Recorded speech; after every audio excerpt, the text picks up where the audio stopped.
the same thing, just different way of speaking. Now, if we want to experience our godly nature or Buddha nature or what we call the real face, we have to follow this law. And to follow these laws is not the only thing that we must do. But that is a precondition if we want to know God or if we want to know Buddha nature. So, in the Bible it is said, "Verily I say unto you, except you are born again, except you become a child, you cannot enter the kingdom of God." In Taoism, Lao Tzu also say we have to be pure again as a child. Also in Buddhism, one of our great patriarchs, we call Huineng. Huineng was the sixth patriarch of Zen Buddhism in China, but he was originally, traceably, historically, a Vietnamese born. Now he said like this, when I meditate, I only look into my own fault. I don't look to the other's fault. That means you become pure. Yeah, you don't criticize others. You're just like a child. Now, aren't they the same saying? Yes? Yes, they are. Yes, you're right. Because anyone who are enlightened and who had a glimpse or many glimpses into the true nature of Godhood or Buddhahood will say and express the same opinions. They cannot say otherwise. They can only say the truth and nothing but truth. Now the truth may be unfamiliar to many people, but nevertheless very familiar to those who have wisdom and who are already feeling acquainted with the truth. We may say to ourselves, I have never learned anything before. I have never been to the church. I have never been to any Buddhist temples. I haven't even read any sutras. But that doesn't matter. That doesn't mean you do not know the truth. You might have known them or might have known the truth already in your previous lives. And just now it just takes a little more water for the seed to germinate again. I have just mentioned about Master Huineng. Yeah? He was illiterate. He could not read, couldn't write. But he was famous for many centuries, and even more famous now since the Zen Buddhism or Chan, the China Buddhism has making its way to the West.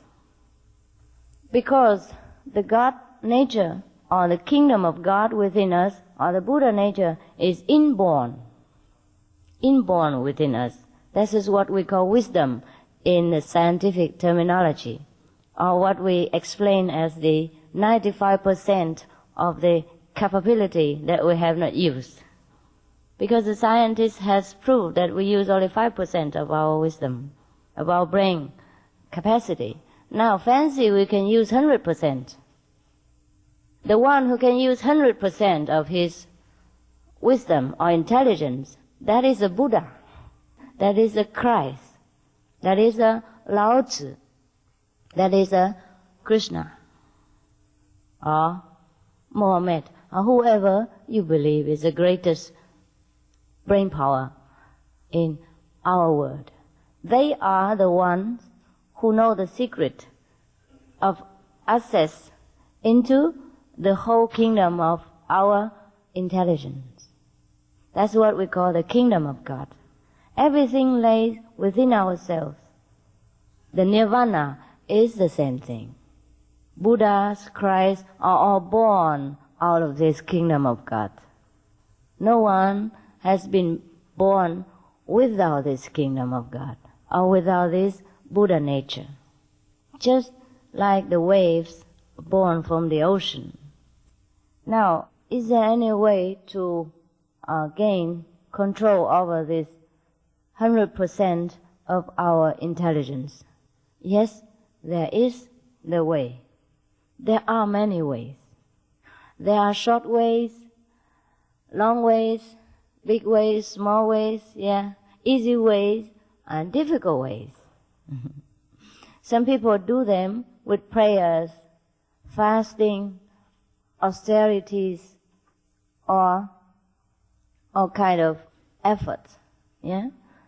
These things we have read in the books of ancient wisdom. How people sacrifice everything in order to find God and to find the Buddha nature. But nowadays, if we follow this rigorous path, it's too hard, too time-consuming. We can't just go into the jungle and leave all the society behind. In the ancient times, people have less desire and less comfort in life.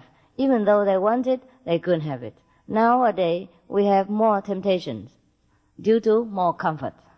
Sometimes we do not want this and that, but the neighbor have them. And the wives will not let us rest until she obtains the same.